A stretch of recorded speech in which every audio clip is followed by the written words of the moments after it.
So పులివేంద్రలోని Jagan ఇలాఖాలో Lokesh మార్కెంట్ చూపించారని చెప్పొచ్చు. అలాంటిది next పులివేంద్రని target చేసుకొని నారా లోకేష్ గారు టీడీపీ నాయకుల్ని ముందుకు తీసుకెళ్లే ప్రోగ్రామ్ అయితే చేస్తున్నారని చెప్పొచ్చు. దీని గురించి విశ్లేషించుకోవడానికి మనతో పాటు senior journalist and doctor Durga Vadlavani గారు ఇప్పుడు మనతో ఉన్నారు.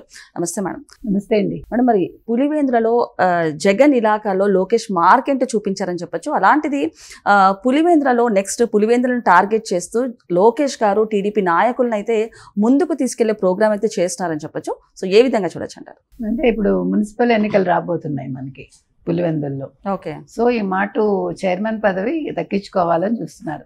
ఇప్పుడు ZPTC already Pulivendula and Ontimitta నెగ్గారు. అది కూడా పులివెందుల్లో డిపాజిట్ లేకుండా చేశారు వైసీపీకి. సో ఈ నేపథ్యంలో ఇప్పుడు బీటెక్ రవి తన కాన్సన్ట్రేషన్ అంతా కూడా మున్సిపల్ ఎన్నికల్లో పెట్టారని తెలుస్తుంది. ఇంకా ఇప్పుడే కాదు, ఇంకా 7-8 నెలలు ఉన్నప్పటికీ ఇప్పటి నుంచి గ్రౌండ్ ప్రిపేర్ చేసుకోవటం. సో నిన్న లోకేష్ గారిని కలవటం జరిగింది. వీళ్ళందరూ వెళ్ళినప్పుడు లోకేష్ గారు ఒకటే చెప్పారు, మీ దృష్టి ఇప్పుడు మున్సిపల్ ఎన్నికల మీద ఉండాలి, మనం సింహాన్ని కొట్టాలి అంతే. అంటే నెక్స్ట్ మీరు ఏం ఖర్చు పెట్టినా పర్వాలేదు, ఖర్చుకు వెనకాడద్దు. అదే విధంగా మీకు ఏ హెల్ప్ కావాలన్నా అర్ధరాత్రి అయినా మీరు ఫోన్ చేయండి, నేను మనుషుల్ని ఇస్తాను, మీకు కావాల్సిన సహాయం చేస్తానని చెప్పారట.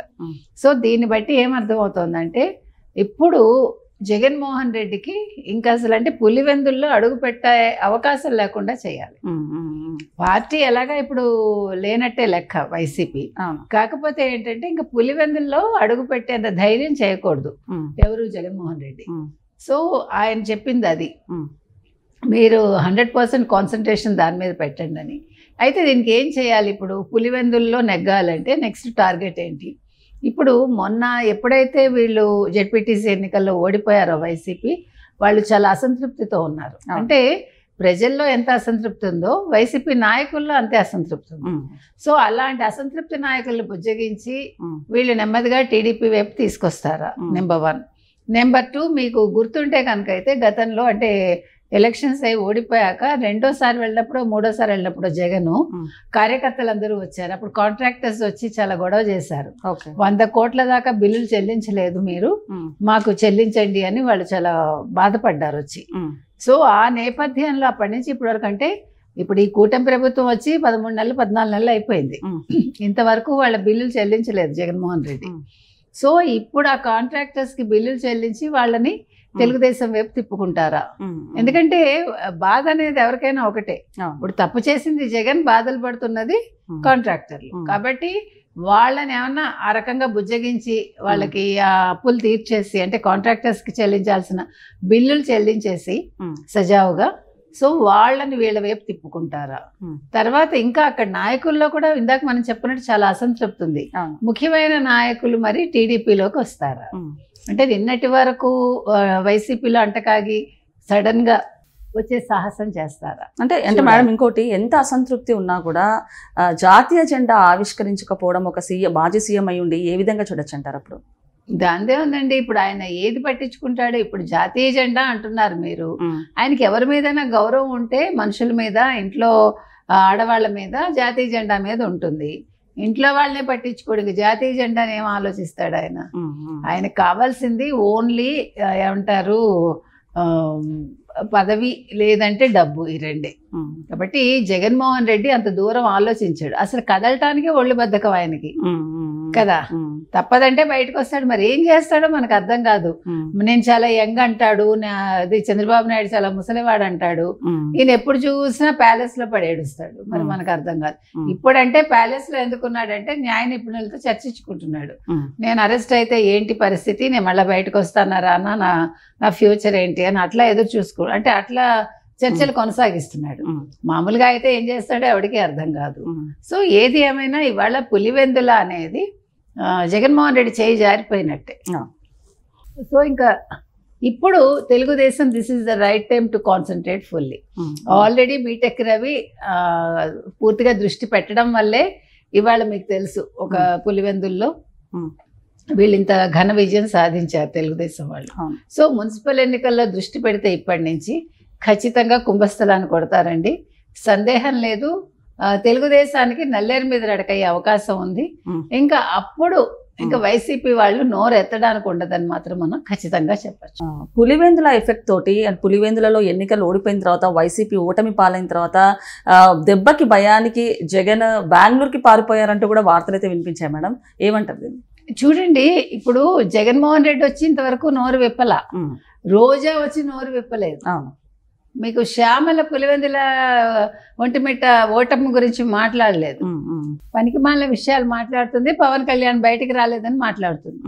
అదే విధంగా మీరు చూసుకుంటే కనుక అయితే విడుదల రజనీ మాట్లాడలేదు. సో ఒక్క మహిళా నాయకురాలు బయటకు వచ్చి ఒంటిమిట్ట ఓటమి గురించి కానీ లేదు పులివెందుల పులి ఓడిపోవటం గురించి కానీ మాట్లాడలేదు. మరి వీళ్ళందరూ చంద్రబాబు నాయుడు ప్రశ్నిస్తారు, లోకేష్ ని ప్రశ్నిస్తారు, పవన్ కళ్యాణ్ ని ప్రశ్నిస్తారు. ఏ మొహం పెట్టుకుని? మీకు ఇప్పుడు కదా వాళ్ళు నిజంగా మాట్లాడాల్సిన సమయం ఇది. మీరు అన్నట్టుగా భయపడిపోయి వాళ్ళు ఎలహంకలో దాక్కున్నది ఎవరు? జగన్మోహన్ రెడ్డి. కాబట్టి ఖచ్చితంగా అసలు ఈ పులివెందుల అనేది వాళ్ళు తలెత్తుకుని తిరగలేకుండా చేసిందండి. అంటే మొట్టమొదటిసారి ప్రజాస్వామ్యయుతంగా ఎన్నికలు జరగడం, ఒక ఘోర పరాభవాన్ని వైసీపీ చవి చూడడం, తర్వాత డిపాజిట్ కూడా కోల్పోవడం, ఇవాళ తెలుగుదేశం జెండా అక్కడ రెపరెపలాడడం, ఇవన్నీ జీర్ణించుకోలేని విషయాలు జగన్మోహన్ రెడ్డికి. అందుకని జగన్మోహన్ రెడ్డి మాట్లాడలేకపోతున్నాడు. ఇప్పుడు ఇంకొకటండి, ఇప్పుడు అడగకుండానే ఇంచుమించు అంటే అడిగారులేండి, బీజేపీకి నేను సపోర్ట్ చేస్తాను ఎటువంటి అన్కండిషనల్ సపోర్ట్ ఇచ్చేసాడు. నేను వస్తున్నాను పరిగెట్టాడు. సో September 9th ఆ ఎలక్షన్స్ అయిపోయాక జగన్మోహన్ రెడ్డి పరిస్థితి ఏంటి? ఒకవేళ ఈ మద్యం కుంభకోణంలో ఇవాళ 12 మంది వాళ్ళని ఏసీబీ. సో మరి ఇవాళ నెక్స్ట్ ఏం జరుగుతుంది? ఇవాళ అయితే మొత్తం విషయాలైతే కూలంకషంగా బయటకు వచ్చాయి. నారాయణ స్వామి జగన్ నాకేం చెప్పలేదు అని ప్రెస్ మీట్ పెట్టి చెప్పిన హడావిడిగా భయం కనిపిస్తుంది నారాయణ స్వామిలో. సో నారాయణ స్వామి నిజాలు ఒప్పుకునే ఉంటారు. సో ఈ పరిస్థితుల్లో ఆయన ఎలహంకలో కూర్చుని న్యాయ నిపుణులతో చర్చించుకోకుండా ఇంకేం చేస్తాడు ఆయన? ఆయనకి ఇప్పుడు పులివెందులు కూడా పెద్ద విషయం కాదు, సర్లే పోతే పోనీ పులివెందుల. అసలు నాకు రాజకీయ స్థిరత్వమే లేదు. ఇప్పుడు ఇంత అస్థిరత చోటు చేసుకుంటే నేను పులివెందుల విషయం మాట్లాడాల్సిన పనే ఉంది అనుకుంటున్నాడు ఆయన. సో ఈ నేపథ్యాల్లో మున్సిపల్ ఎన్నికలు అనేవి తెలుగుదేశానికి ఖచ్చితంగా చాలా సులువు అండి వాళ్ళు నెగ్గటం అనేది. ఎందుకంటే ఇవాళ వీళ్ళ కాన్సన్ట్రేషన్ పులివెందుల మీద లేదు, వాళ్ళ వ్యక్తిగత కేసుల మీద వాళ్ళు దృష్టి పెట్టుకున్నారు. ఈ మద్యం కుంభకోణంలో వచ్చిన ఈ డబ్బుల గురించి ఆలోచిస్తున్నారు. వీటిని ఎట్లా మనం లెక్కలు చూపించాలి, ఏం చెయ్యాలి, ఎలా బయటపడాలని. అందుకని ఖచ్చితంగా జగన్మోహన్ రెడ్డికి అసలు ఇవాళ పులివెందుల మున్సిపల్ ఎన్నికలు కాదు కదా, ఏ ఎన్నికలు వచ్చినా ఆయనకు పట్టదు. ఇప్పుడు ఏమంటారు, వైస్ ప్రెసిడెంట్ ఎన్నికలు అయిపోతే బీజేపీ తోటి ఏమన్నా కాళ్ల బేరానికి వద్దాం అనుకుంటున్నాడా? బీజేపీ దానికి అంగీకరిస్తుందా? ఏ రకమైన డీల్ చేసుకుంటాడు అనే ఇదిలో ఉన్నాడు తప్ప ఈ విషయంలో మాత్రం ఆయనకి ఎటువంటి ఇంట్రెస్ట్ అయితే లేదు. సో తెలుగుదేశం ఖచ్చితంగా పాగా వేస్తుందండి పులివెందుల మున్సిపల్ ఎన్నిక.